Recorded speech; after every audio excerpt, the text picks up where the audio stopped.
Hi guys, welcome to my videos. So guys, I get this question many times, like how can we control the flows in our environment as an admin. So in Office 365 nowadays we know that Power Automate is used a lot. So a lot of people are creating workflows and sometimes they do stuff they are not supposed to, and that ends up undesirable results. So what can we do? Like if we are an admin and we have been asked to delete certain flows we don't have access to, or share certain flows we don't have access to, how can we do? We are gonna do it using Power Platform Admin Center. So in front of you I have opened this Power Platform Admin Center. Here you need to select the environment first.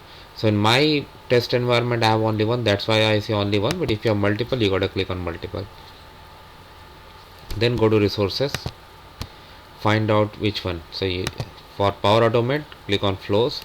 Now it's gonna list out all the flows available in this environment because I am using it as an admin.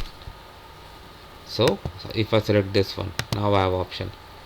I can get the details, I can share, I can delete. I have these options. Let me just check something else. Because these are disabled, so I get enable option also. I can even enable as well. So that's how simple it is, guys. So I hope you like this video. Make sure to like and comment, and please share the channel. Thanks for watching.